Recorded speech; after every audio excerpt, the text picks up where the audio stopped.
Quel souvenir me rappelles-tu? Votre père ne m'avait jamais vue alors. Il se chargea comme allié de ma famille de faire agréer la demande du jeune Orsini qui voulait m'épouser. Orsini était un excellent parti, et cependant je le refusais.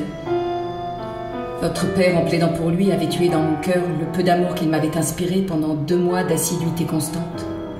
Je n'avais pas soupçonné la force de sa passion pour moi. Lorsqu'on lui apporta ma réponse, il tomba privé de connaissance dans les bras de votre père.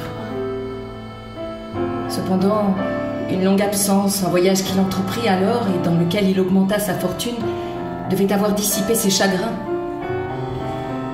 Votre père changea de rôle et demanda pour lui ce qu'il n'avait pu obtenir pour Orsini. Je l'aimais d'un amour sincère, et l'estime qu'il avait inspirée à mes parents ne me permit pas d'hésiter. Le mariage fut décidé le jour même, et l'église s'ouvrit pour nous quelques semaines après. Orsini revint à cette époque. Il vint trouver votre père, l'accabla de reproches, l'accusa d'avoir trahi sa confiance et d'avoir causé le refus qu'il avait essuyé. Du reste, ajouta-t-il, si vous avez désiré ma perte, vous serez satisfait. On retrouva dans sa chambre le pauvre jeune homme frappé d'un coup d'épée.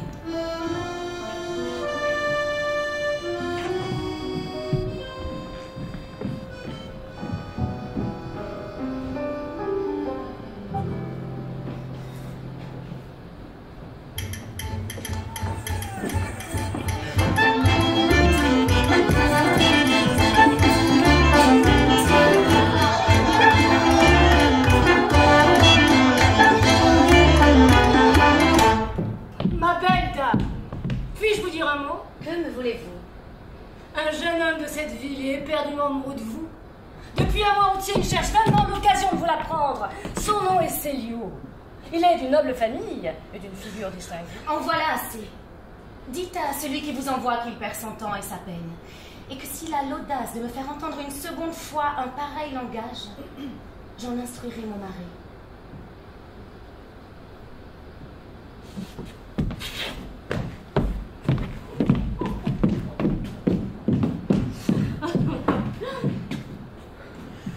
Eh bien, Choupa, qu'a-t-elle dit? Plus dévote et plus orgueilleuse que jamais. Elle instruira son mari, dit-elle, si on la poursuit plus longtemps. Ah. Malheureux que je suis. Je n'ai plus qu'à mourir.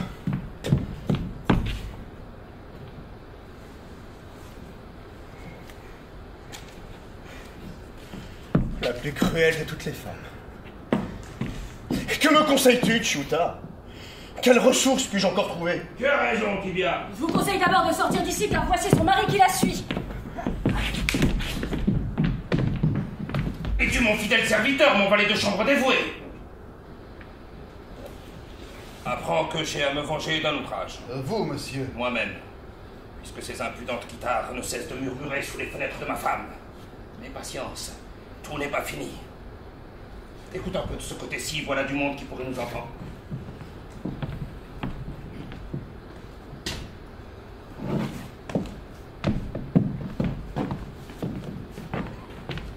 Tu m'iras chercher ce soir le spadassin que je t'ai dit. Pourquoi faire?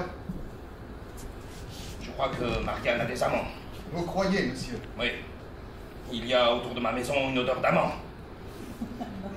Personne ne passe naturellement devant ma porte. Il y pleut des guitares et des entremetteuses. Et est-ce que vous pouvez empêcher qu'on donne la sérénade à votre femme? Non. Et je puis poster un homme derrière la poterne et me débarrasser du premier qui entrera. Ah, fille, monsieur, votre femme n'a pas d'amant, c'est comme si vous disiez que j'ai des maîtresses. Pourquoi n'en aurais-tu pas, Tibia? Tu es fort laid, mais tu as beaucoup d'esprit. J'en conviens. J'en conviens. Regarde, Tibia, tu en conviens toi-même. Il n'en faut plus douter, et mon déshonneur est public. Ah, pourquoi public? Je te dis qu'il est public. Monsieur, votre femme passe pour un dragon de vertu dans toute la ville. Elle ne voit personne, elle ne sort de chez elle que pour aller à la messe. Laisse-moi faire. Je n'en peux plus de colère après tous les cadeaux qu'elle a reçus de moi. Oui, Tibia, je machine en ce moment une épouvantable trame et me sens prêt à mourir de douleur. Aucunement. Quand je te dis quelque chose, tu me ferais plaisir de le croire.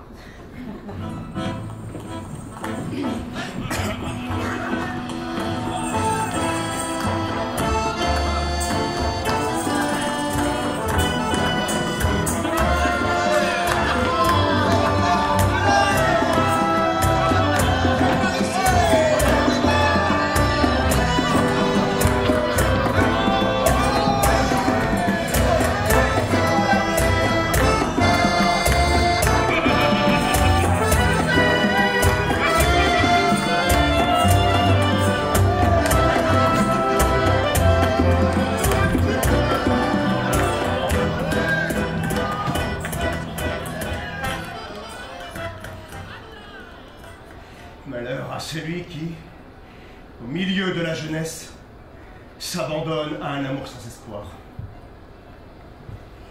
Malheur à celui qui se livre à une douce rêverie avant de savoir où sa chimère le mène. Et s'il peut être payé de retour.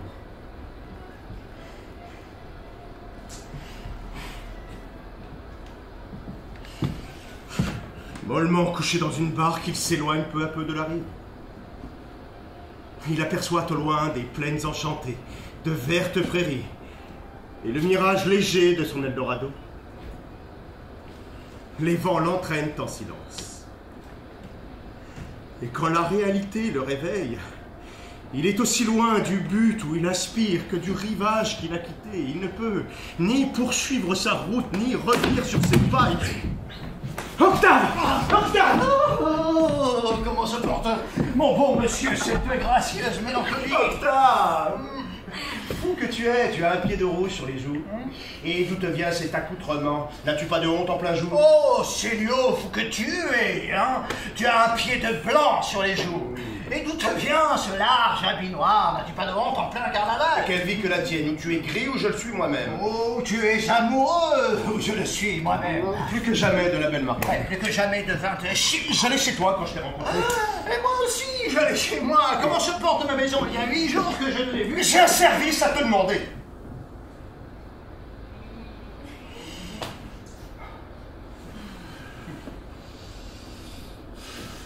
Parle, Célio.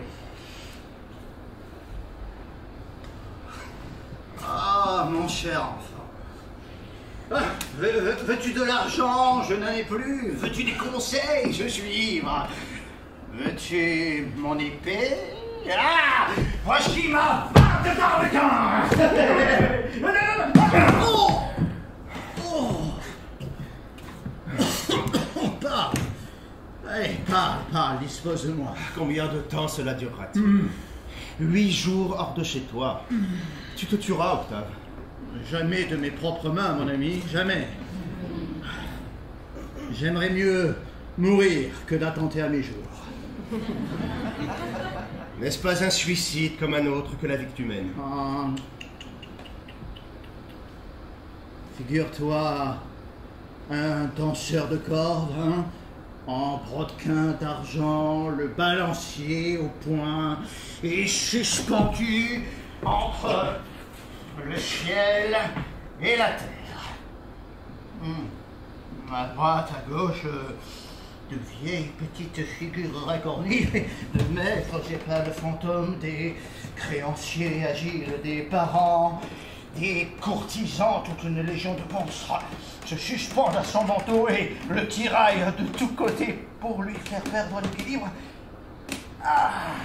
Des phrases redondantes, des grands mots enchâssés cavalcadent autour de lui. Une nuée de prédictions sinistres à l'aveugle de ses ailes noires. Il continue sa course légère de l'Orient à l'Occident. Oh, s'il regarde en bas, la tête lui tourne. Et s'il regarde en haut, le pied lui manque. Il va plus vite que le vent. Et toutes ses mains tendues autour de lui ne lui feront pas renverser une goutte de la coupe joyeuse qu'il porte à la sienne. Oh! Oh!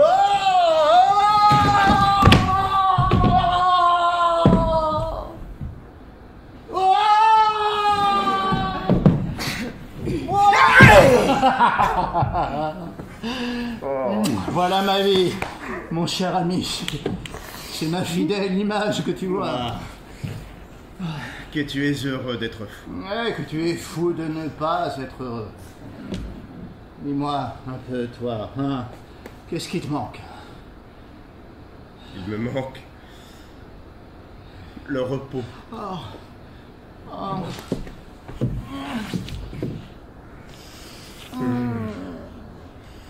La douce insouciance qui fait de la vie un miroir où tous les objets se peignent un instant et sur lequel tout glisse. Une dette pour moi est un remords. L'amour, dont vous autres vous faites un passe-temps, trouble ma vie entière. Non. Mon ami, tu ignoreras toujours ce que c'est qu'aimer comme moi. Depuis un mois, j'erre autour de cette maison. La nuit, le jour. Quel charme j'éprouve au lever de la lune à conduire sous ces petits arbres, au fond de cette place, mon cœur modeste de musicien, à marquer moi-même la mesure,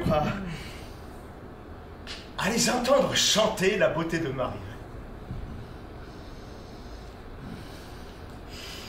Jamais elle n'a paru à sa fenêtre. Jamais. Elle n'est venue appuyer son front charmant sur sa jalousie. Qui est cette Marianne? Est-ce que c'est ma cousine? C'est elle-même. Ah. La femme du vieux Claudio. Oui, je ne l'ai jamais vue, mais à coup sûr, elle est ma cousine. Claudio est fait exprès. Ah, confie-moi tes intérêts, Célio. Puis tous les moyens que j'ai tentés pour lui faire connaître mon amour ont été inutiles. Non. Elle sort du couvent, elle aime son mari, respecte ses devoirs. Sa porte est fermée à tous les jeunes gens de la ville et personne ne peut l'approcher. Ouais. Ah, est-elle jolie? Non. Oh, sot que je suis, tu l'aimes, hein, c'est la n'importe guère. Que pourrions-nous imaginer? Faut-il te parler franchement? Ne te riras-tu pas de moi?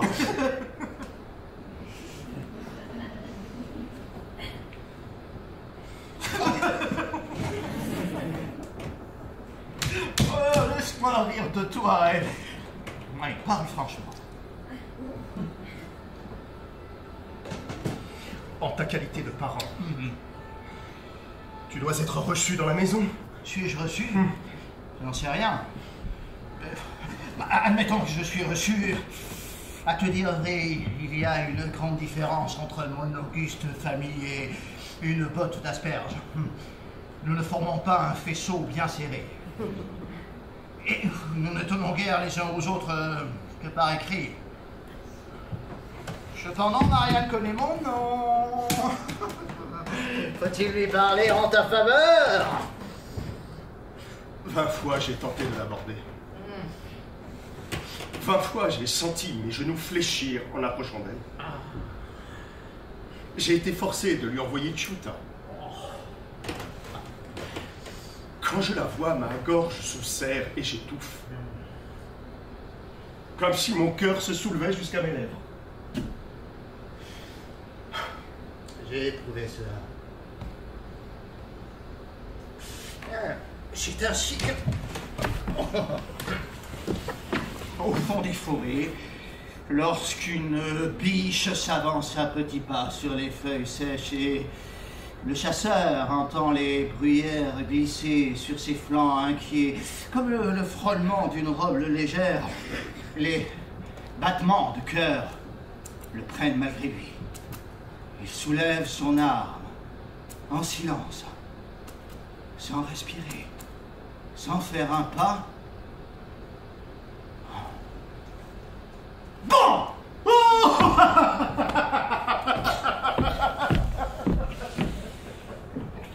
Pourquoi donc suis-je ainsi? N'est-ce pas une vieille maxime parmi les libertins que toutes les femmes se ressemblent? Pourquoi y a-t-il si peu d'amour qui se ressemble? En vérité, je ne saurais aimer cette femme comme toi, Octave, tu l'aimerais, ou comme j'en aimerais une autre. Voilà. Qu'est-ce donc pourtant que tout cela, hein? Deux grands yeux, de lèvres vermeilles, une robe blanche et deux blanches mains. Pourquoi ce qui te rendrait joyeux et empressé, ce qui t'attirerait, toi, comme l'aiguille aimantée attire le fer, me rend-il triste et immobile? Qui pourrait dire ceci est gai ou triste? La réalité n'est qu'une ombre. appelle imagination ou folie ce qui la divinise. Alors la folie est la beauté elle-même. Chaque homme marche enveloppé d'un réseau transparent qui le couvre de la tête aux pieds. Il croit voir des bois et des fleuves, des visages divins. Et l'universelle nature se teint sous ses regards des nuances infinies du tissu magique.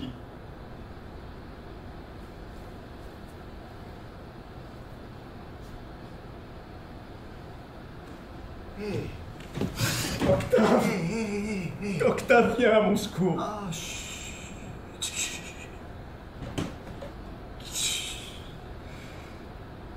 Ah, j'aime ton amour, Célio. Ah, il divague dans ta cervelle comme un flacon syracusain, hein? Allez, donne-moi la main, je viens à ton secours. Hein? Attends. L'air frais me frappe le visage, les idées me reviennent. Je connais cette Marianne. Elle me déteste fort, sans m'avoir jamais vu. C'est une mince poupée qui marmonne des avets sans fin. Fais ce que tu voudras, mais ne me trompe pas, je t'en conjure. Il est aisé de me tromper, je ne sais pas me défier d'une action que je ne voudrais pas faire moi-même. Et si tu escaladais ces murs? Entre elle et moi, il y a une muraille imaginaire que je n'ai pu escalader. Et si tu lui écrivais? Elle déchire mes lettres ou me les renvoie. Ah, si tu en aimais une autre, hein? Allez, viens avec moi chez Rosalin. Le souffle de ma vie est à Marianne! Elle peut, d'un mot de ses lèvres, l'anéantir ou l'embraser. Vivre pour une autre me serait plus difficile que de mourir pour elle. Ou je réussirai, ou je me tuerai. Ah, Célio. Silence. Voilà, voici qui détourne la route. Retire-toi, je vais l'aborder. Il penses-tu? Dans l'équipage, on te voilà. Essuie-toi le visage, tu as l'air d'un fou. Ah, voilà qui est fait. Eh, l'ivresse et moi, mon cher ami, nous sommes trop chers l'un à l'autre pour nous jamais séparer. Elle fait mes volontés, comme je fais les siennes. N'aie aucune crainte là-dessus, hein? Allez. Et c'est l'effet d'un étudiant en vacances qui se grise un jour de grand dîner, de perdre la tête et de lutter avec le vin. Moi, mon caractère est d'être ivre, ma façon de penser est de me laisser faire. Et je parlerai au roi en ce moment comme je vais parler à ta mère. Non, ne lui parle pas. Pourquoi? Je ne puis dire pourquoi. Il me semble que tu vas me tromper. Oh, touche là, mon ami. Je te jure sur mon honneur que Marianne sera à toi ou à personne au monde. Allez. Voilà. Tant que j'y pourrais quelque chose.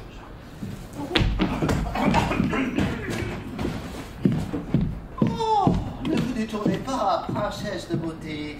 Laissez tomber vos regards sur le plus indigne de vos serviteurs. Qui êtes-vous? Mon nom est Octave, et je suis cousin de votre mari. Venez-vous pour le voir? Entrez au logis, il va revenir. Non, je ne viens pas pour le voir et n'entrerai point au logis de peur que vous m'en chassiez tout à l'heure quand je vous aurai dit ce qui m'amène. Dispensez-vous donc de le dire et de m'arrêter plus longtemps. Je ne saurais m'en dispenser plus longtemps et je vous supplie de vous arrêter pour l'entendre. Oh.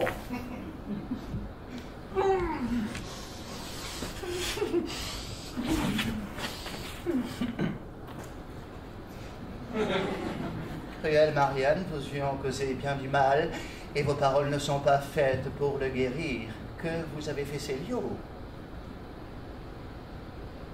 De qui parlez-vous? Et quel mal ai-je causé?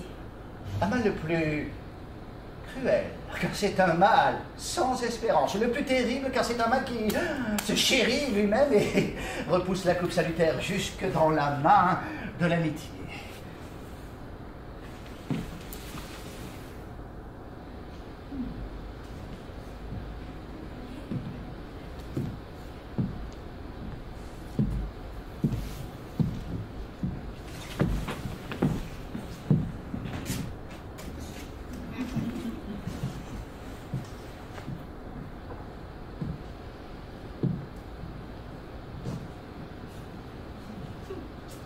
Un mal qui fait pâlir les lèvres sous les poisons plus doux que l'ambroisie et qui font en une pluie de larmes le cœur le plus dur, comme la perle de Cléopâtre.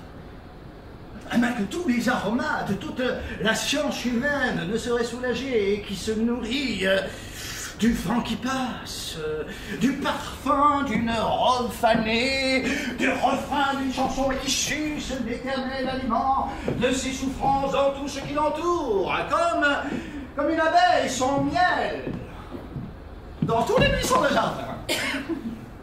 Me direz-vous le nom de ce mal? Que celui qui est digne de le prononcer vous le dise. Que les rêves de vos nuits, ces orangers verts, cette fraîche cascade vous l'apprennent. Que vous puissiez le chercher un beau soir, vous le trouverez sur vos lèvres.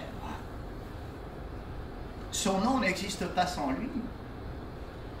Est-il si dangereux à dire, si terrible dans sa contagion, qu'il effraie une langue qui plaît dans sa faveur?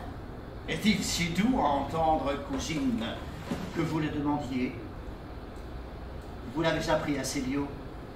C'est donc sans le vouloir. Je ne connais ni l'un ni l'autre. Que vous les connaissiez ensemble et ne les sépariez jamais. Voilà le souhait de mon cœur. En vérité. Célio est le meilleur de mes amis. Ah, si je voulais vous faire envie, je vous dirais qu'il est beau comme le jour. Mais jeune, noble, et je ne mentirai pas. Mais je ne veux que vous faire pitié, je vous dirais qu'il est triste comme la mort. Depuis le jour où il vous a vu. Est-ce ma faute s'il est triste? Est-ce sa faute si vous êtes belle? Il ne pense qu'à vous. À toute heure, il rôde autour de cette maison. N'avez-vous jamais entendu chanter sous vos fenêtres?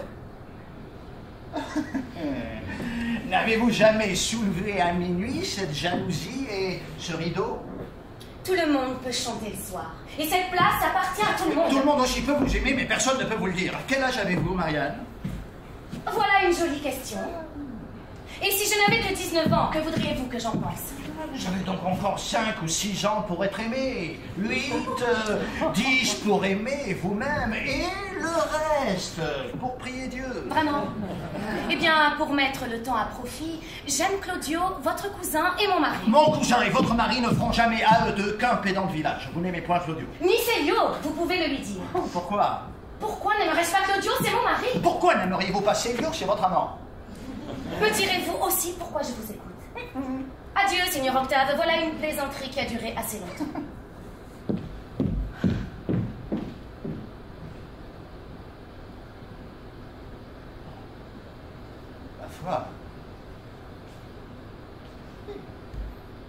Ma foi, elle a de beaux yeux.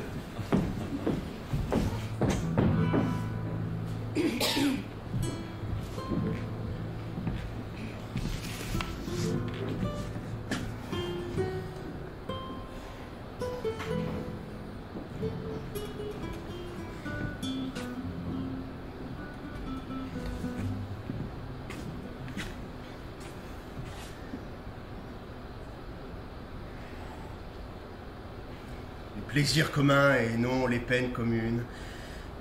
C'est un partage injuste, mère. Quand j'avais 10 ou 12 ans, toutes mes peines, tous mes petits chagrins sont rattachés à vous. D'un regard sévère ou indulgent de vos yeux dépendait la tristesse ou la joie des miens.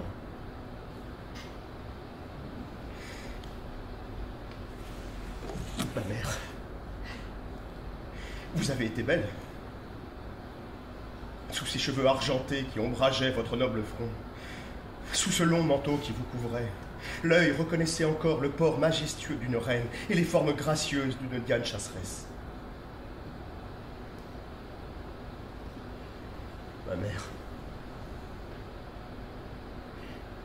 vous avez inspiré l'amour. Sous vos fenêtres entr'ouvertes a murmuré le son de la guitare.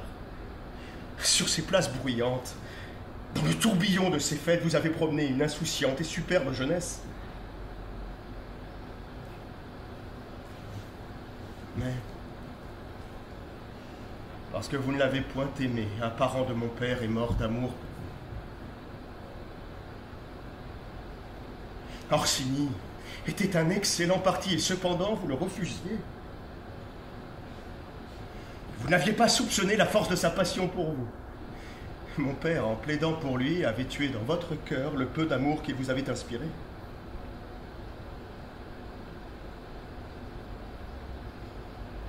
Oh, ma mère.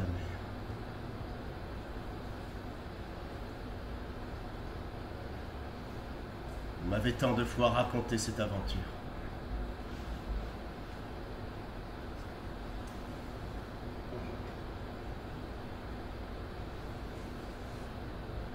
Mais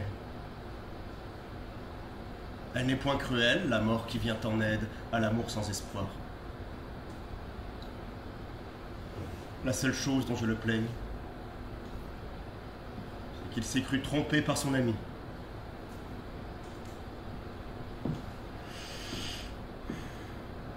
Tâchons de vivre, ma mère.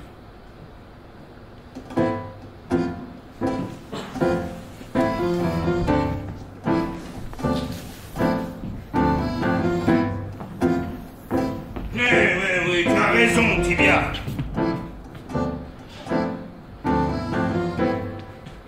Et ma femme est un trésor de pureté.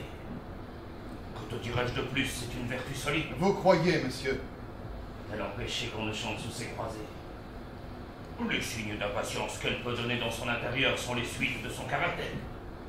As-tu remarqué que sa mère, lorsque j'ai touché cette corde, a tout d'un coup été du même avis que moi? Relativement à quoi? Mais relativement à ce qu'on chante sous ses croisées. Me chanter n'est pas un mal, je fredonne moi-même à tout moment. Oui, mais bien chanter est difficile. Oui, difficile pour vous, oui. Pour moi, qui n'ayant pas reçu de voix de la nature, ne l'avons jamais cultivée, mais voyez comme ces acteurs de théâtre s'en tirent habilement. Ces gens-là passent leur vie sur les planches. Combien croyez-vous qu'on puisse donner par an?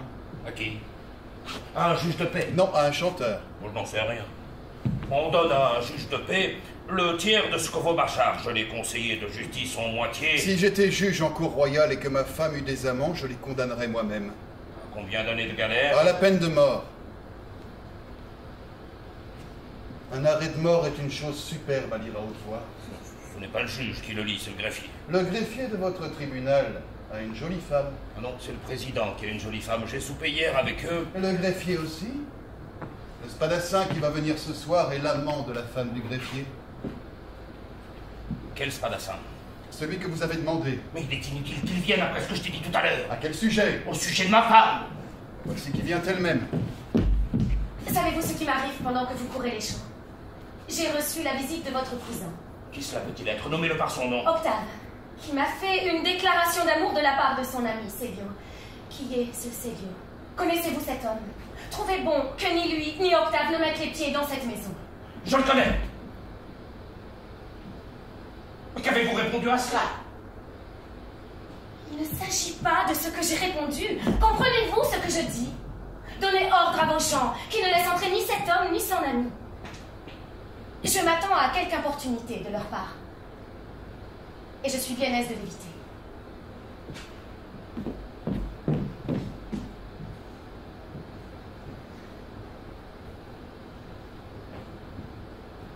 Qu'en penses-tu de cette aventure, Tibia? Il y a quelques ruses là-dessous. Vous croyez, monsieur? Mais pourquoi n'a-t-elle pas voulu dire ce qu'elle a répondu? La déclaration est impertinente, il est vrai, mais la réponse mérite d'être connue. J'ai le soupçon que ce Célio est l'ordonnateur de toutes ces guitares. Défendre votre porte à ces deux hommes est un excellent moyen de les éloigner. Rapporte-t'en à moi. Il faut que je fasse part de cette découverte à ma belle-mère. J'imagine que ma femme me trompe et que toute cette fable est une pure invention pour me faire prendre le change. Ah, et troubler entièrement mes idées.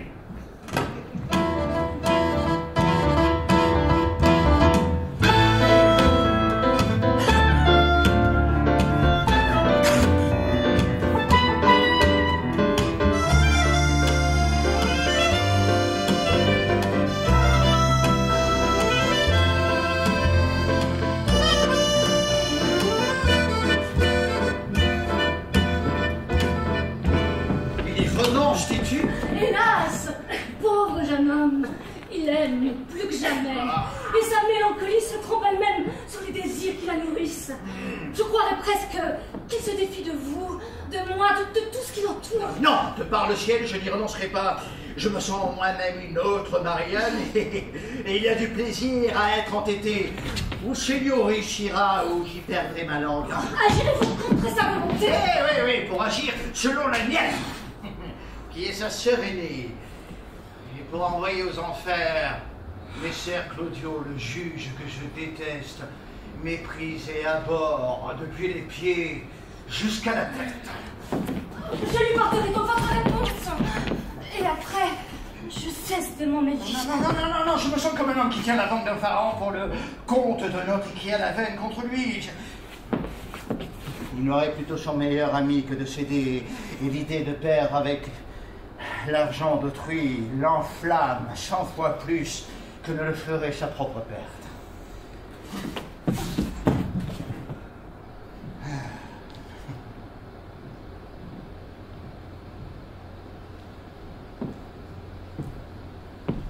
Comment, Célio, tu abandonnes la partie? Que veux-tu que je fasse? Oh. Hé, tu te défies de moi? Qu'as-tu? Te voilà pâle comme la neige. Que se passe-t-il en toi? Pardonne-moi. Pardonne-moi. Fais ce que tu voudras, va trouver Marianne. Dis-lui que me tromper, c'est me donner la mort, et que ma vie est dans ses yeux. Mais qu'as-tu à faire de la mort? À propos de quoi y penses-tu? Mon ami, je l'ai devant les yeux. La mort? Oui. L'amour et la mort. Et qu'est-ce que ça tire? L'amour et la mort se tiennent la main. Et cette mort dont tu parles, est-ce que tu en as peur, par hasard? Vêpres sonne. Ah, par le ciel, voilà qui est étrange. Hein? Allez!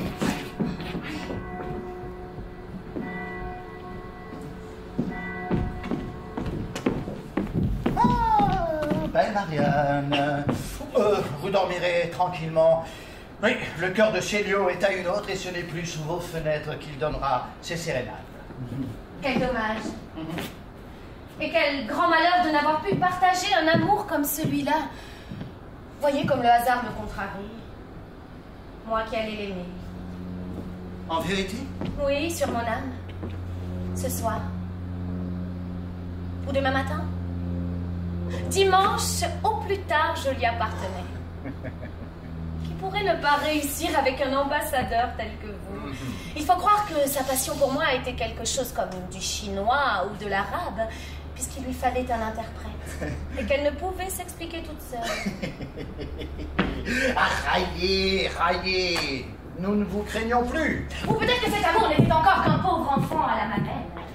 Et vous, comme une sage nourrice, en le menant à la lisière, vous l'aurez laissé tomber la tête la première en le promenant par la ville.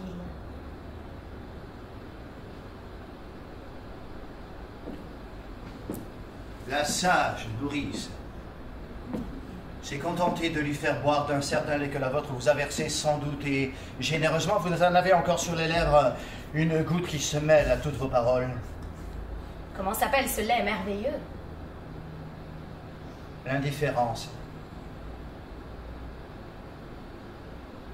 Vous ne pouvez aimer ni haïr. Et vous êtes comme les roses du Bengale, Marianne, sans épines et sans parfum.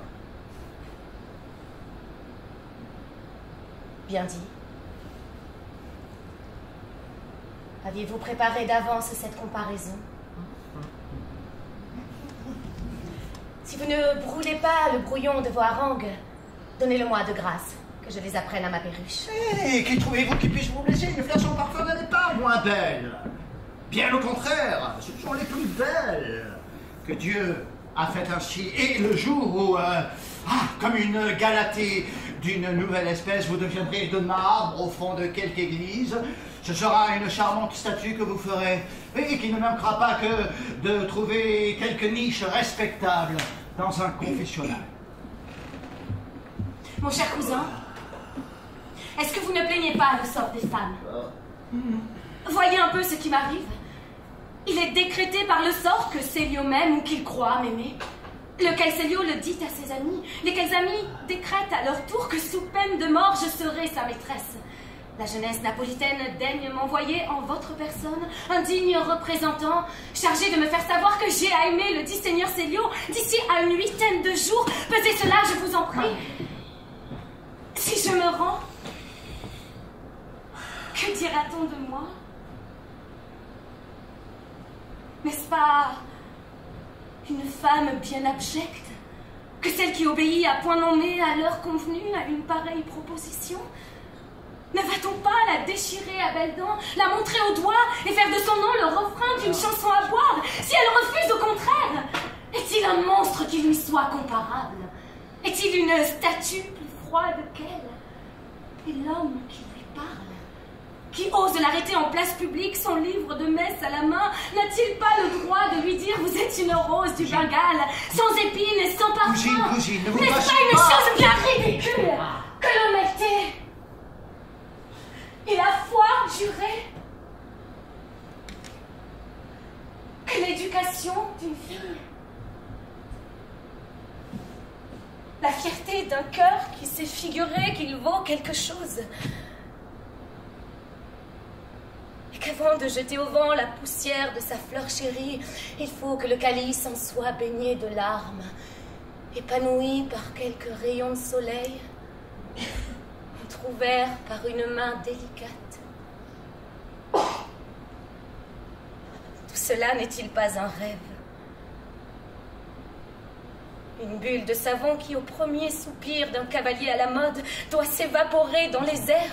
Non, vous vous méprenez sur mon compte et sur celui de Célio. Qu'est-ce après tout qu'une femme?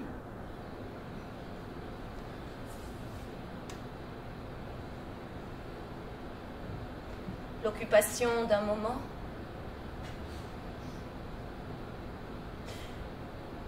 une coupe fragile qui renferme une goutte de rosée qu'on porte à ses lèvres et qu'on jette par-dessus son épaule. Une femme. C'est une partie de plaisir.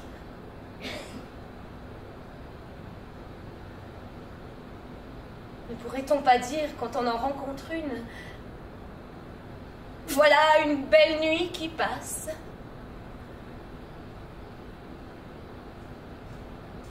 Et ne serait-ce pas un grand écolier en de telles matières que celui qui baisserait les yeux d'un mortel et qui se dirait tout bas, voilà peut-être le bonheur d'une vie entière? Et qui la laisserait passer.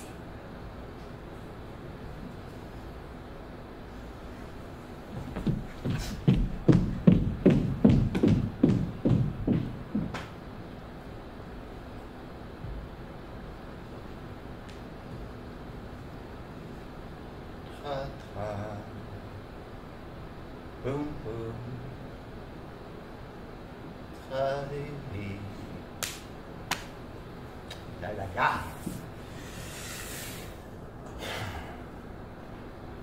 Quelle drôle de petite bonne femme.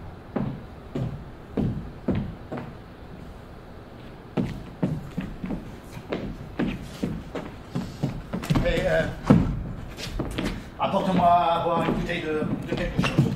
Ce qui vous plaira, Excellence. Voulez-vous du Lacryma Christi? Ah oui, soit.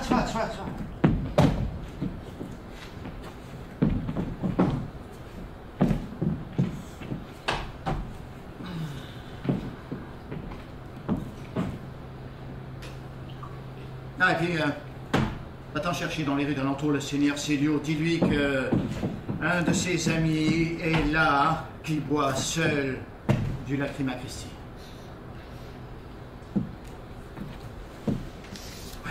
Et après quoi, tu iras à la grande place et tu m'apporteras une certaine Rosalinde, hein, qui est rousse et qui est toujours à sa fenêtre.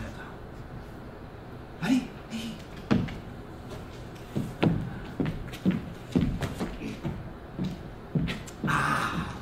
Je ne sais ce que j'ai. Dans la gorge, je me sens triste comme une procession.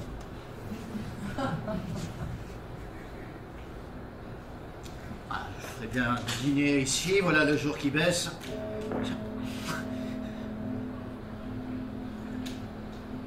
Quel ennui que ces vêpres! Est-ce que j'ai envie de dormir? Je me sens tout pétrifié. Tu as raison, Tibia. Oh, bonsoir, cousin. Bonsoir. Cousin. Bonsoir. Bonsoir. Cousin Claudio, vous êtes un beau juge. Entendez-vous par là, Seigneur Octave? J'entends que vous êtes un magistrat qui a de belles formes. De langage ou de complexion? De langage, de langage. Votre perruque est pleine d'éloquence et vos jambes sont deux charmantes parenthèses. Soit dit en passant, Seigneur Octave, le marteau de ma porte m'a tout l'air de vous avoir brûlé les doigts. Et en quelle façon, juge plein de science? Oh, en y voulant frapper, cousin plein de finesse. Ajoute hardiment plein de respect, juge, pour le marteau de ta porte. Mais tu peux le faire repeindre à neuf sans que je craigne de m'y salir les doigts. En quelle façon, cousin plein de facétie?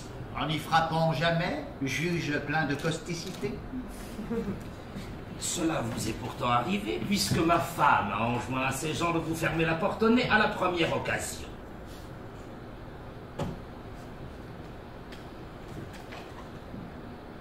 Tes lunettes sont myopes, juge plein de grâce.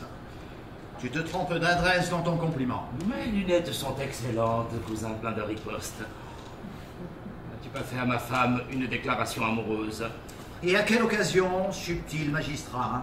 À l'occasion de ton ami Célio, cousin. Malheureusement, j'ai tout entendu. Et par quelle oreille, sénateur incorruptible? Par celle de ma femme qui m'a tout raconté, Godelure chéri. Tout. Absolument tout. Époux idolâtré. Rien n'est resté dans cette charmante oreille? Il y est resté sa réponse, charmant crier de cabaret que je suis chargé de te faire. Et je ne suis pas chargé de l'entendre, cher procès-verbal. Ce sera donc ma porte en personne. Aimable croupier de roulette qui te la fera. Mais si tu t'avises de la consulter. C'est ce dont je ne me soucie guère, chère sentence de mort. Je vivrai heureux sans cela. Oh, puisses-tu le faire en repos, cher cornet de passe-10. Je te souhaite mille prospérités. Oui, rassure-toi sur ce sujet, cher verrou de prison. Je dors tranquille, comme à ton audience.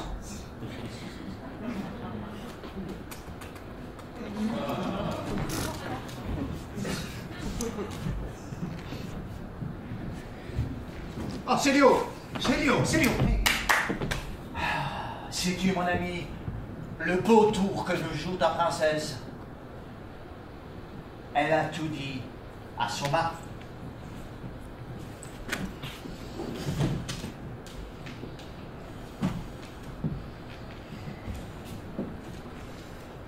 Comment le sais-tu? Par la meilleure de toutes les voies possibles, je quitte à l'instant Claudio.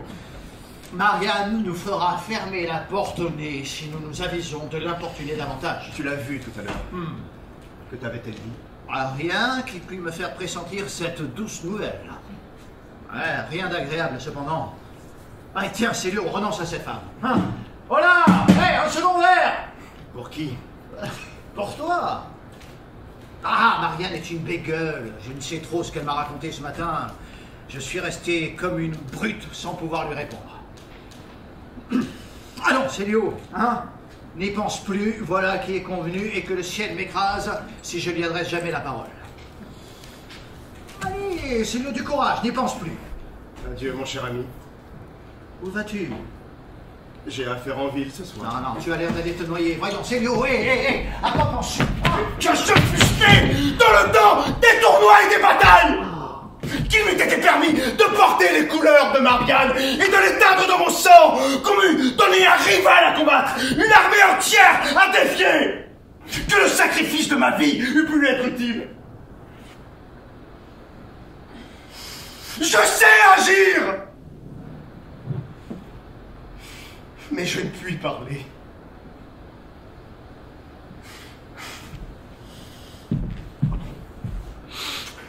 Ma langue ne serre point mon cœur et je mourrais sans m'être fait comprendre comme un muet dans une prison. Il y a d'autres Mariannes sous le ciel. Soupons ensemble, moquons-nous de cette Marianne-là. Adieu, mon cher ami, je ne puis m'arrêter plus longtemps, je te verrai demain. Célio, écoute donc. Je te verrai demain. Célio! Nous vous trouverons une autre Marianne, bien gentille, douce comme un agneau. Et n'en a point à faire, surtout. Monsieur, la demoiselle rousse n'est point sa prêtre. Elle ne peut se rendre à votre invitation. Ah, que le diable l'emporte, et toi aussi.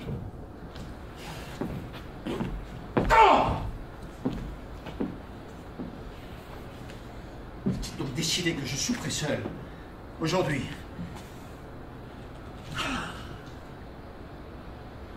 Ah, la nuit arrive en poste. Que diable vais-je devenir?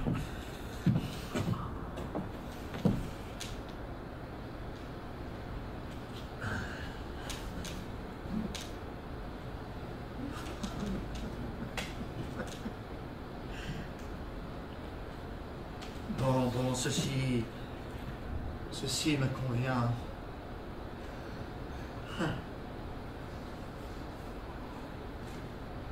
Je suis capable d'ensevelir ma tristesse dans ce vin, ou du moins ce vin dans ma tristesse.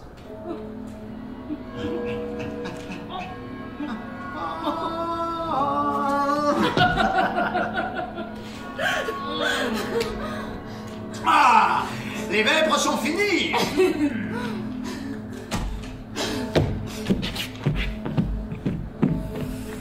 Ah, maudite cloche.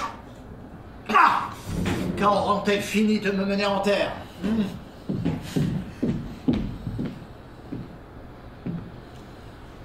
Encore ici, Seigneur Octave. Et déjà à table. C'est un peu triste de s'enivrer tout seul. Le monde entier m'abandonne, je tâche d'y voir double afin de me servir à moi-même de compagnie. Comment? Pas un de vos amis? Pas une de vos maîtresses qui vous soulage de ce fardeau terrible? La solitude. Ah, faut-il vous dire ma pensée? J'avais envoyé chercher une certaine Rosalinde, qui me sert de maîtresse. C'est une fâcheuse affaire, sans doute. Et votre cœur en doit ressentir un vide effroyable. Un vide que je ne saurais exprimer, que je communique en vain à cette large coupe.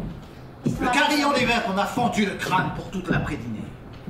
Est-ce du vin à 15 sous la bouteille que vous buvez? N'en riez pas, ce sont les larmes du Christ en personne. Cela m'étonne que vous ne buviez pas du vin à 15 sous. Buvez-en. Et pourquoi? Goûtez-en.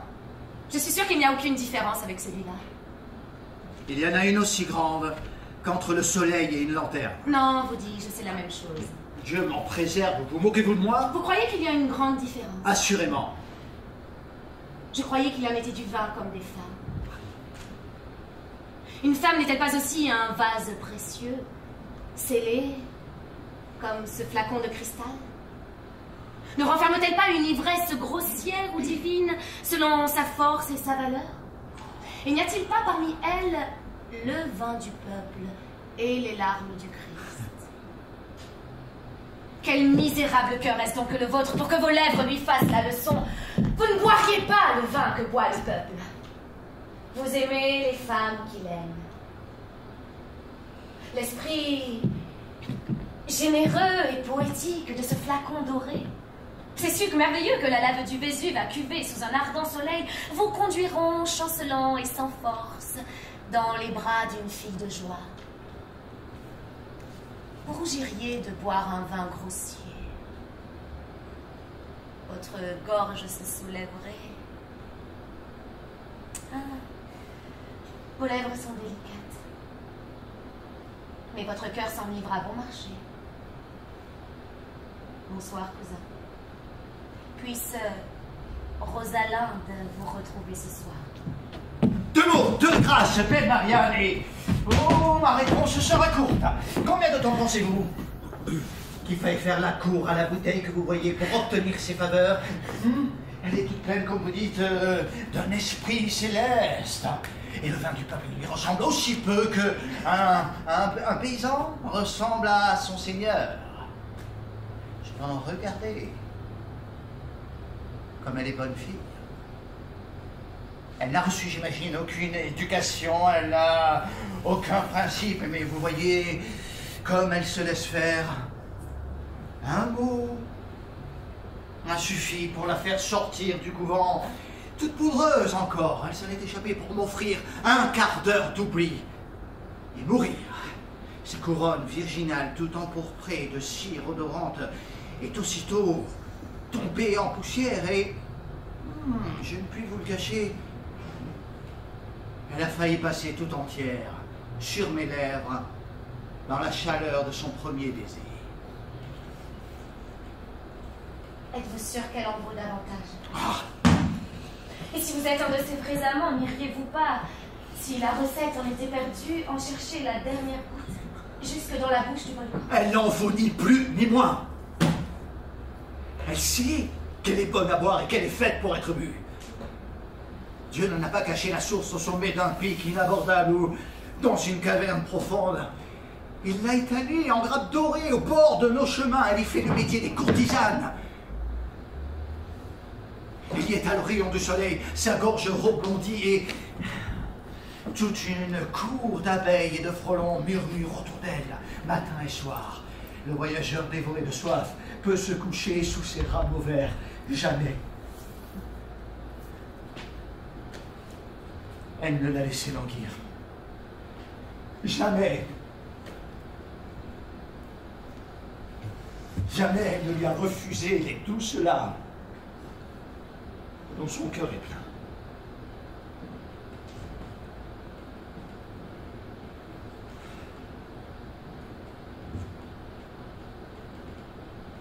Ah, Maria. C'est un don fatal que la beauté. La sagesse dont elle se vante est sœur de l'avarice et il y a plus de miséricorde dans le ciel pour ses faiblesses que pour sa cruauté.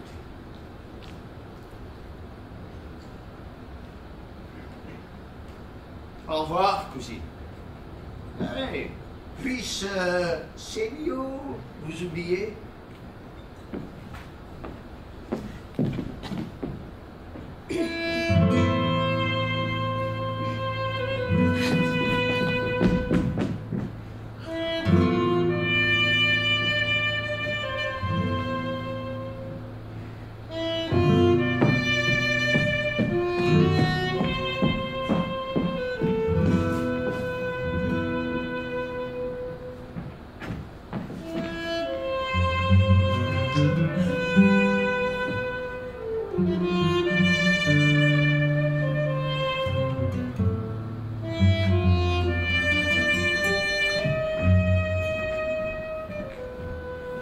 Seigneur Célio, défiez-vous d'Octave.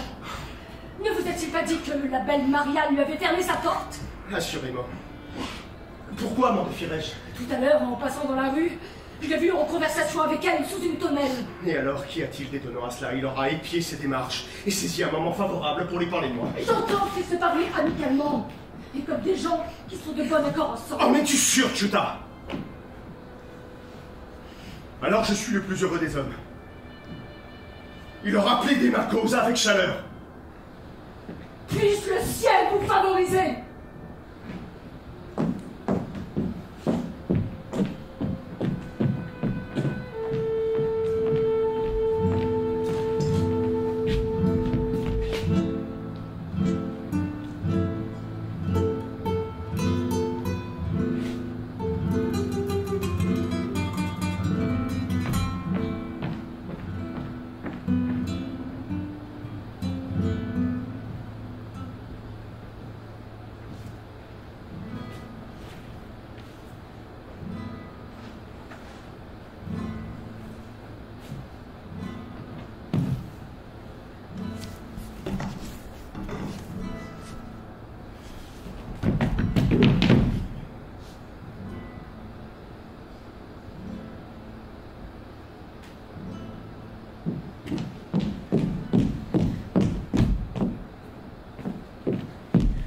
Pensez-vous que je sois un mannequin et que je me promène sur la terre pour servir d'épouvantail aux oiseaux?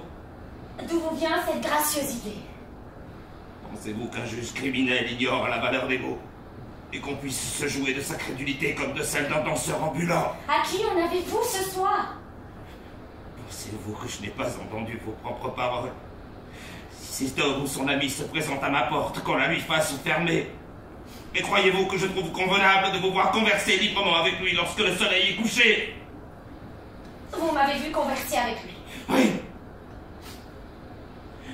De ces yeux que voilà, à la terrasse d'un cabaret. La terrasse d'un cabaret n'est point un lieu de conversation pour la femme d'un magistrat. Et il est inutile de faire fermer sa porte quand on se renvoie le dé en plein air avec si peu de retenue. Depuis quand m'est-il défendu de causer avec un drôle? Quand on de mes parents est un de vos amants, il est fort bien fait de s'en abstenir. Octave, un de mes amants? Perdez-vous la tête? Il n'a de sa vie fait la cour à personne! caractère est vicieux, c'est un coureur de tabagie. Raison de plus pour qu'il ne soit pas, comme vous dites fort agréablement, un de mes amants.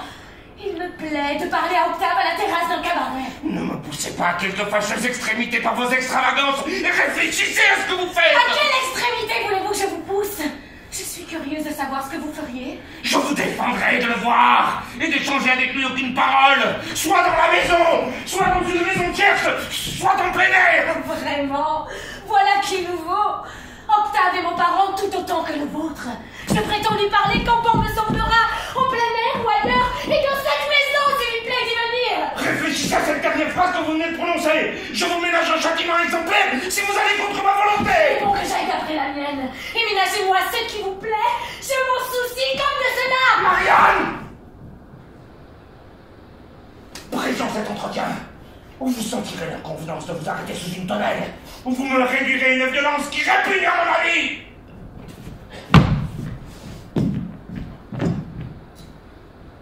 Qu'est-ce que cela signifie? Vous me réduirez à la violence? Quelle violence! Je voudrais que ma mère fût là. Comme elle était sur ma fille dès qu'une petite enfant. J'ai une envie de battre quelqu'un.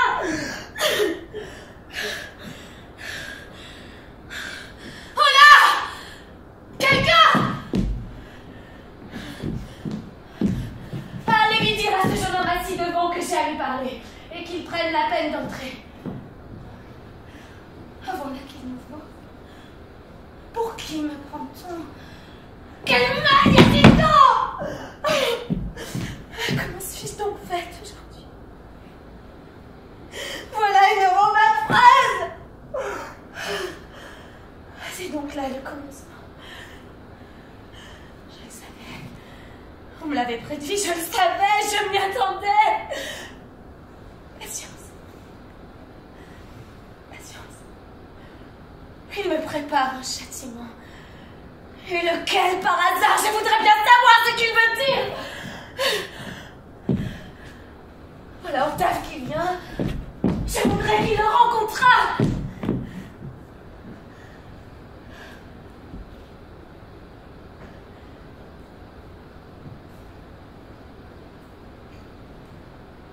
Asseyez-vous, Octave, j'ai à vous parler.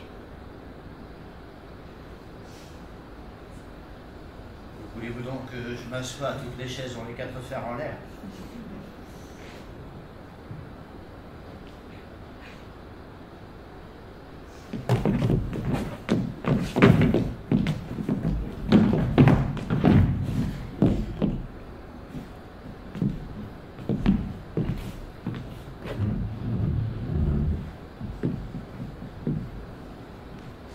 Que vient-il donc de se passer ici? Rien du tout. En réalité, cousine, vos yeux disent le contraire. J'ai réfléchi à ce que vous m'avez dit sur le compte de votre ami Célio. Dites-moi, pourquoi ne s'explique-t-il pas lui-même? Pour une raison assez simple. Il vous a écrit, vous avez déchiré ses lettres, il vous a envoyé quelqu'un, vous lui avez fermé la bouche, et il vous a donné des concerts et vous l'avez laissé dans la rue.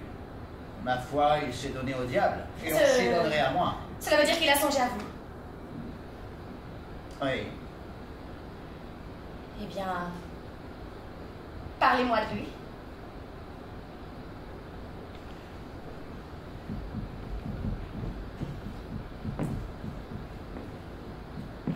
Sérieusement?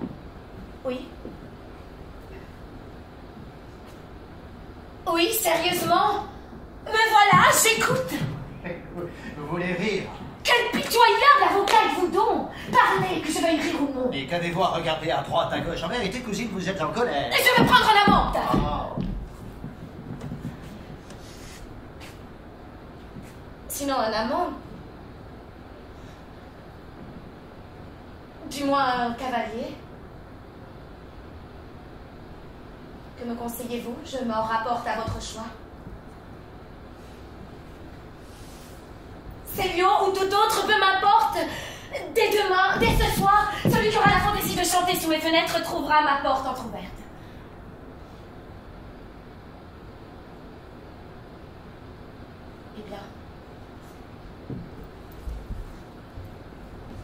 Vous ne parlez pas.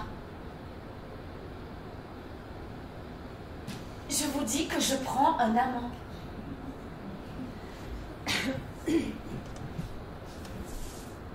Tenez. Voilà mon écharpe en gage. Qui vous voudrez la rapportera.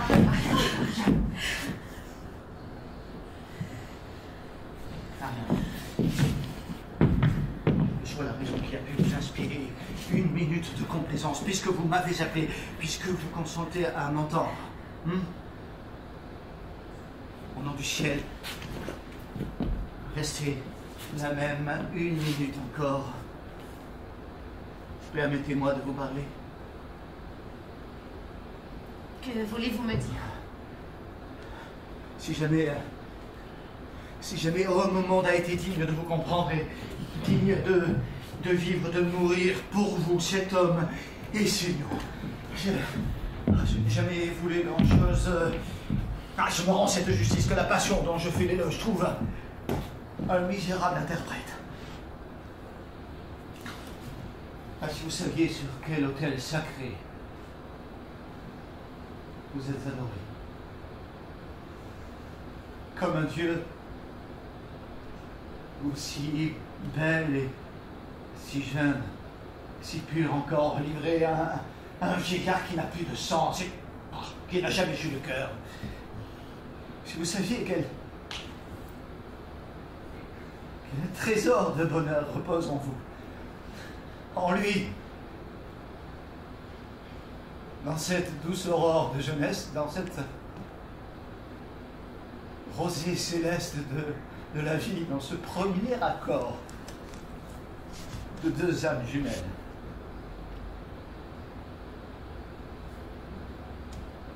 Je ne parle pas de sa souffrance, de cette douce et triste mélancolie qui ne s'est jamais lassée de vos rigueurs et qui en mourrait sans se plaindre. Oh, Marianne, que puis-je vous dire? À quel moment près-je pour donner à mes paroles la force qui leur manque? Je ne sais pas, le langage de l'amour. Regardez dans votre âme. C'est elle qui peut vous parler de la sienne. Y a-t-il un pouvoir capable de vous toucher? Ou vous qui savez supplier Dieu, existe-t-il une prière qui puisse rendre ce dont mon cœur est plein? Relevez-vous, Octave. En vérité, si quelqu'un entrait ici, ne croirait-on pas à vous entendre que c'est pour vous que vous plaidez? Marianne, ne souriez pas, au nom du ciel, ne souriez pas.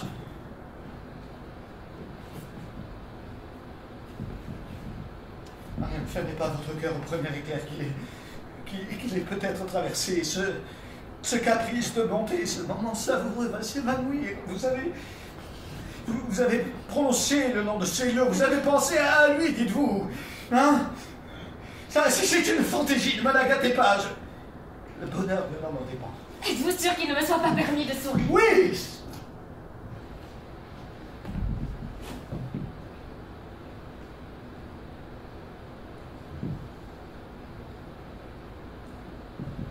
Vous avez raison. Je sais tout le mal que mon amitié peut faire. Je sais qui je suis. Je le sens. Un pareil langage dans ma bouche a l'air d'une raillerie. Vous doutez de la sincérité de mes paroles? Jamais peut-être je n'ai ressenti avec autant d'amertume qu'en ce moment le peu de confiance que je puis inspirer. Pourquoi cela? Vous voyez que j'écoute. Célio me déplaît. Je ne veux pas de lui. Parlez-moi de quelque autre. Choisissez-moi dans vos amis un cavalier digne de moi. Envoyez-le-moi, Octave. Vous voyez que je m'en rapporte à vous. Folle, 3 fois folle! Célio vous déplaît, le premier venu vous plaira. L'homme qui vous aime depuis un mois, qui s'attache à chacun de vos pas, qui mourrait de bon cœur sur un mot de votre bouche. Celui-là vous déplaît, il est jeune, il est beau, digne en tout point de vous. Et il vous déplaît, mais le premier venu vous plaira. Faites ce que je vous dis, ou ne me revoyez pas.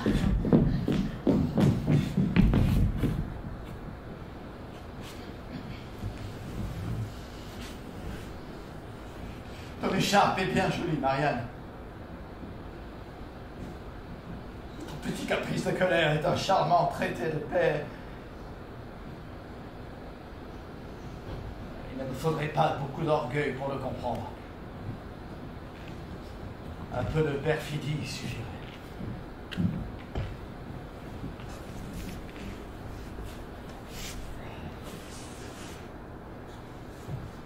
Ce sera pourtant Célio qui en profitera.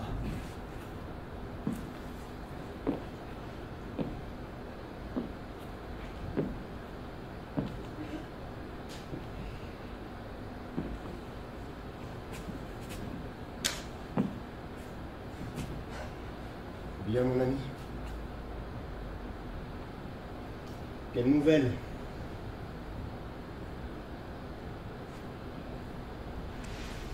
Attache ce chiffon à ton bras droit. Prends ta guitare et ton épée. Tu es l'amant de Marianne. Au nom du ciel, ne te ris pas de moi. La nuit est belle, la lune va paraître à l'horizon. Marianne est seule et sa porte est entrouverte. Tu es un heureux garçon, Célio. Est-ce vrai? Est-ce vrai? Non, tu es ma vie, Octave. Tu es sans pitié. Bah, tu n'es pas encore parti, hein? Je te dis que tout est convenu. Une chanson sous sa fenêtre. Oh, As-tu un masque? non. Oh, pas de masque amoureux en plein carnaval. Ce garçon ne pense à rien, hein? Allez, cachons un peu le nez dans ton manteau afin que les espions du mari ne te reconnaissent pas. Sois sans crainte afin qu'on te craigne. Et si elle résiste, prouve-lui qu'il est un peu tard. Oh mon Dieu.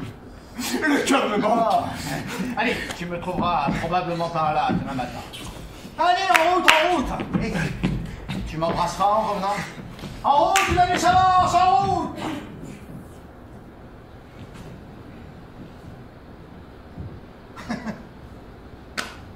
Le cœur lui manque. Et à moi aussi.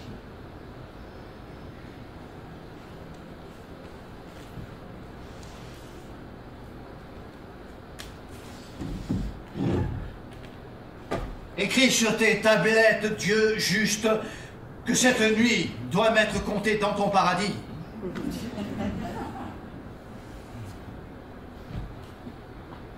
Est-ce bien vrai que tu as un paradis?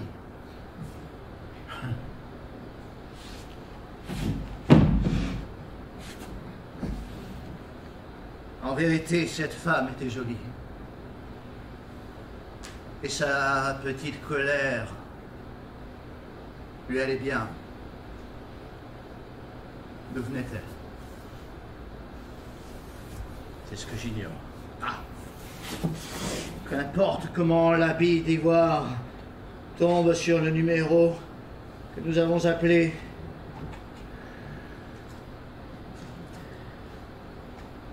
Souffler une maîtresse à son ami, c'est une raillerie trop commune pour moi. Ah, Marianne ou tout autre. Qu'est-ce que cela me fait? La véritable affaire est de souper et il est clair que Célio est à jeun. Trouvez-le, Seigneur Octave. Donnez-lui cette lettre. Faites vite!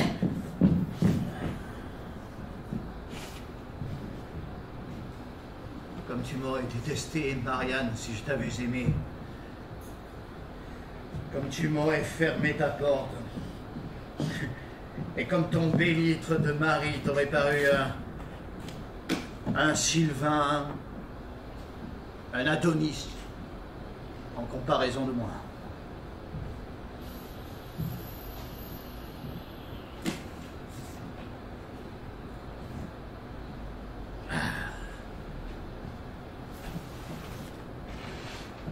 Où est donc la raison de tout cela? Pourquoi la fumée de cette pipe va-t-elle à droite plutôt qu'à gauche?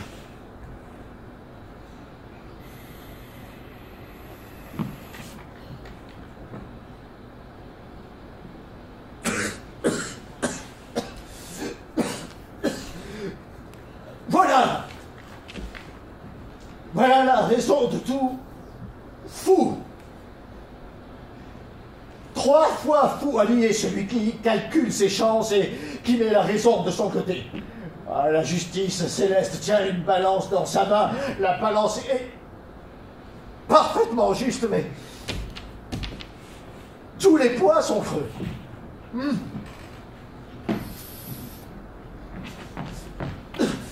Dans l'un, il y a une pistole, dans l'autre, il y a un soufflet amoureux. Dans celui-là, il y a le vent qui passe. Dans l'autre, il y a une migraine. Et toutes les actions humaines s'en vont de haut en bas, selon ce poids capricieux. Laissez-le entrer et jetez-vous sur lui quand il sera parvenu à se bosquer. Et s'il entre par la gauche? Alors attendez-le au point du mur. Cette place est un carrefour, on peut y venir à droite et à gauche. Ah, tu as raison, je n'y avais pas songé. Alors, s'il entre par la gauche... Eh bien, vous ferez la même chose. Allez, monsieur. Le voici qui entre. Regardez comme son ombre est grande, c'est un homme d'une belle stature. Mettons-nous à l'écart et frappons quand il en sera temps.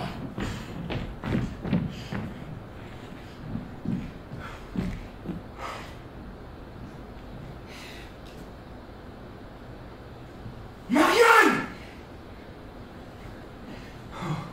Marianne, êtes-vous là? Fuyez, Octave! Vous n'avez donc pas reçu ma lettre?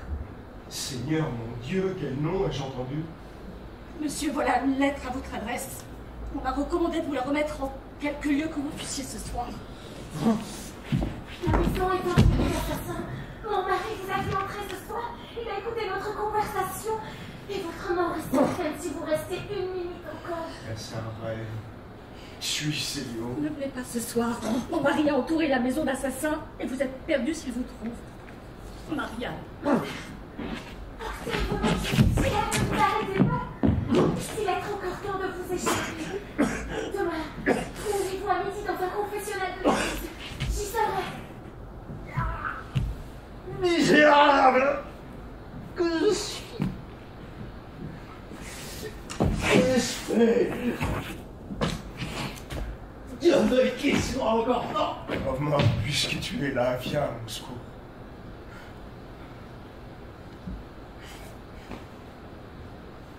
Octave.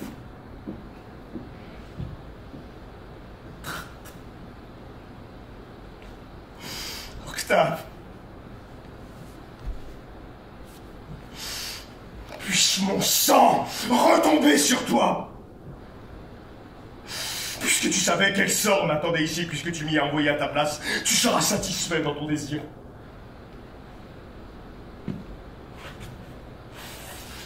Oh, mort. Je t'ouvre les bras. Voici le terme de mes mots.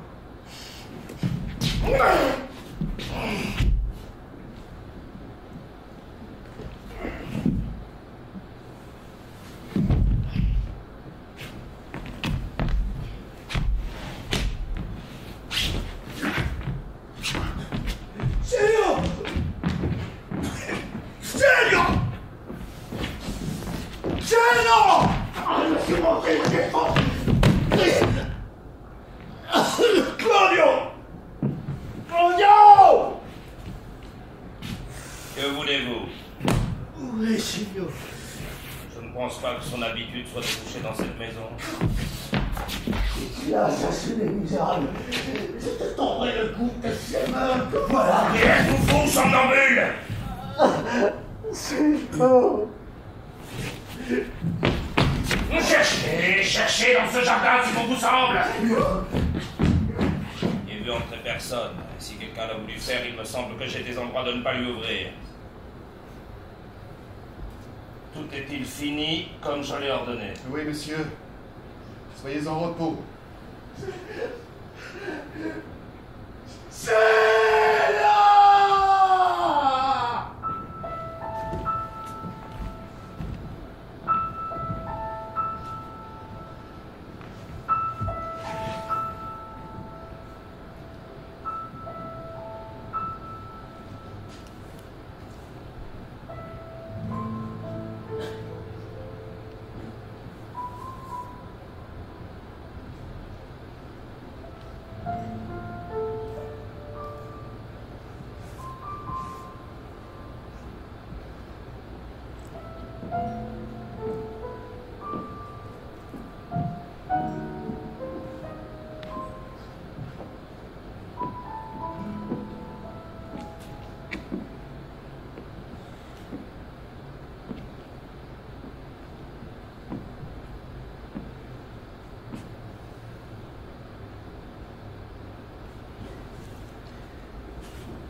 Moi seul au monde, je l'ai connu. Cette urne d'albâtre couverte de ce long voile de deuil et sa parfaite image. C'est ainsi qu'une douce mélancolie voilait les perfections de cette âme tendre et délicate.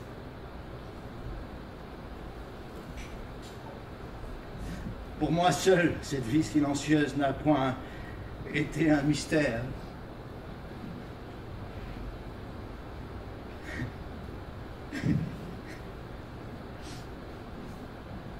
Les longues soirées que nous avons passées ensemble sont comme de fraîches oasis dans un désert aride. Elles ont versé sur mon cœur les seules gouttes de rosée qui soient jamais tombées.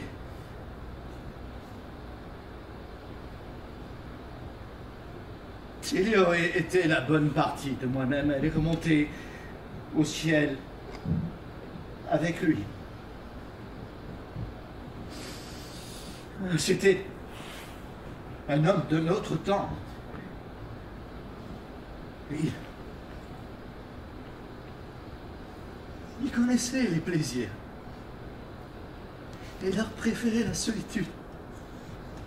Il savait combien les illusions sont trompeuses et il préférait ces illusions à la réalité.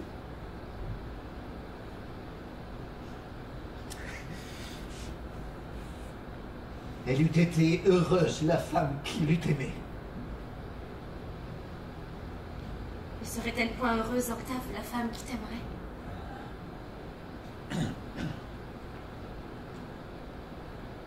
Je ne sais point aimer.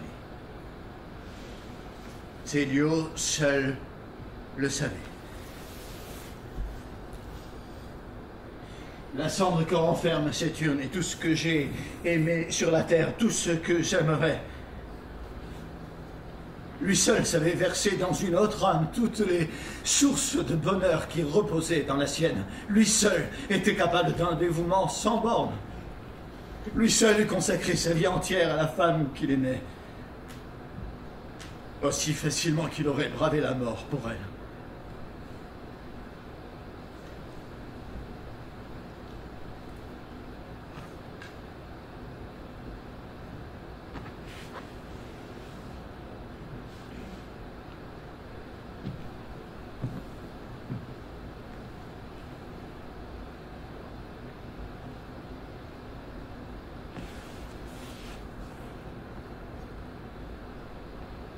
Je ne suis qu'un débauché sans cœur. Je n'estime point les femmes. L'amour que j'inspire est comme celui que je ressens. L'ivresse passagère d'un songe. Je ne sais pas les secrets qu'ils avaient. Ma gaieté est comme le masque d'un histrion. Mon cœur est plus vieux qu'elle. Mes sens blasés n'en veulent plus.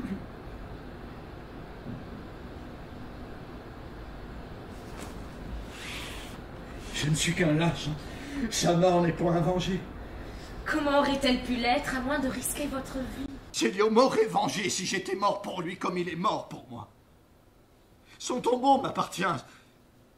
C'est moi qu'ils ont étendu sur cette froide pierre. C'est pour moi qu'ils avaient aiguisé leurs épées. C'est moi qu'ils ont tué.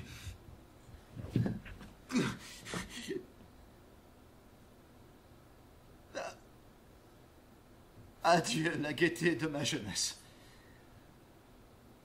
L'insouciante folie, la vie libre et joyeuse au pied du Vésuve. Adieu les brillants repas.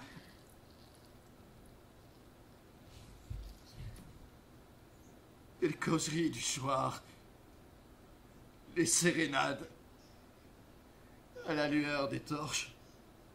Adieu Naples et ses femmes. Les mascarades sous les balcons dorés. Les longs soupers à l'ombre des forêts.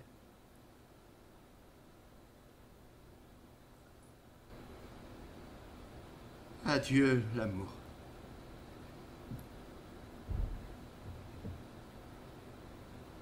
Et l'amitié.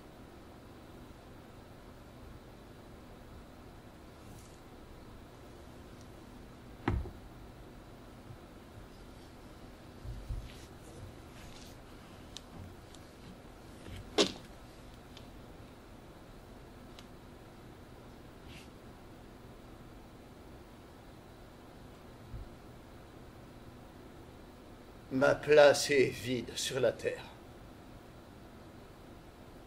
Mais non, pas dans mon cœur, Octave. Pourquoi dis-tu adieu, l'amour?